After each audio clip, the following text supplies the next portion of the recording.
Robert Oppenheimer used this as a description for the first nuclear test.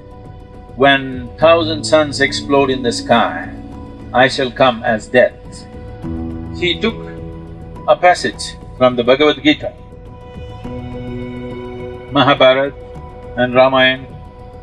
You will see vivid description of weapons which resemble today's modern weapons.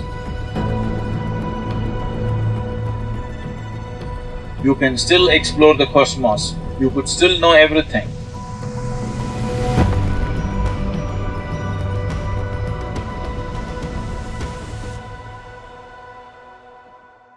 If you look at the sciences as we know it today, they are full of explanations, but never ever addressing the most fundamental aspect of creation in any sense. Explanation for what is already there, and those explanations keep changing every 5 years. And a new set of people will get Nobel Prizes. I'm not trying to make fun of science as a whole. It's a fantastic exploration, no question about that. Today, the top scientists in the world have fully realized that this is not the way. They are openly saying that it is not only that we do not know, we will never know, but knowing tidbits about creation itself will bring enormous amount of benefit to humanity, no question about that. But benefit to one generation and extinction to the future generations, a very short-sighted benefit. You will see in Puranas, Mahabharata and Ramayana comes under the Purana culture.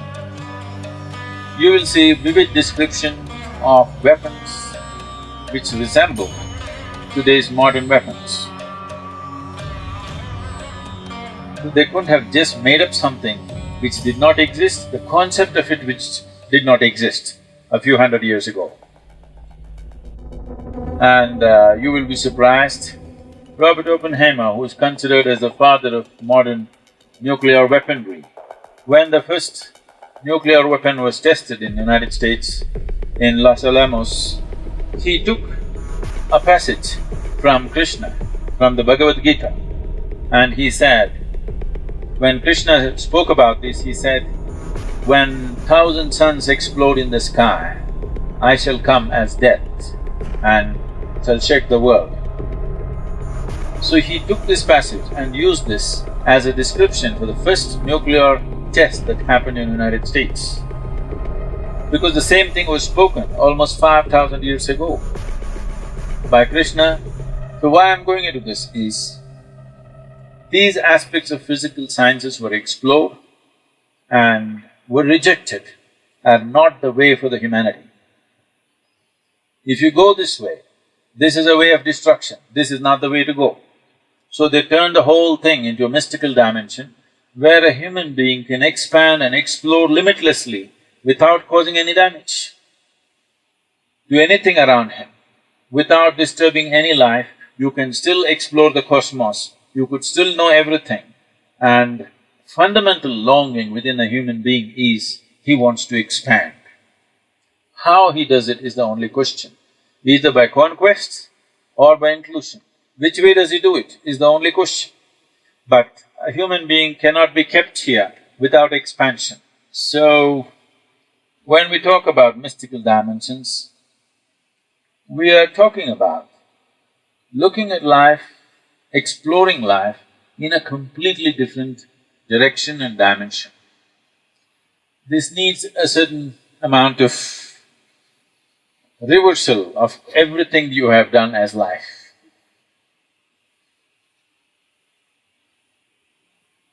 If I say your life, you will immediately think your job, your business, your family, your husband, your wife, your children, your friend, and many other things, isn't it? Very few people, only if I put a gun to your head and say your life, then you understand what's life. This is not a party, this is not a job, this is not money, this is not home, this is not children, this is not this and that. Life means this. What makes life is not your local train coming on time, airplane taking off on time, your cell phone working, something else happening, your bank account clicking. No, what makes life happen is just this: the soil, the rain, the breeze, the mountain, the tree, and what beats here, what pulsates within this every cell in this body, and above all, the intelligence behind all this.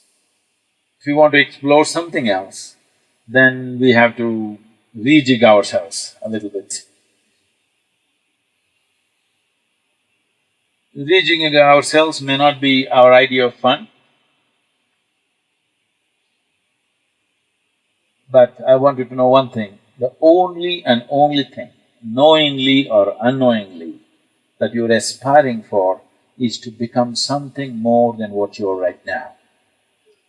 You will never become anything more than what you are right now, unless your perception is enhanced. By increasing your bank balance, you will not become more. That's only in comparison with somebody. Unless everybody is little poorer than you won't feel good having $1 billion. Yes or no? Suppose everybody in the world has $10 billion and you have $1 billion, are you happy? So $1 billion is not going to do anything, it's only the social comparisons. Anything that you may have or you believe you have achieved in life will not mean anything unless there is somebody to look down upon, unfortunately. Please see this. Yes or no? Yes. The only thing that will matter is your perception is enhanced. You are experiencing more life than you were experiencing yesterday. For this, you don't need anybody's comparison. How somebody is experiencing or not experiencing is not even an issue. If you're experiencing something more than what you were experiencing yesterday, this day is a blessed day and it's a fulfilled day.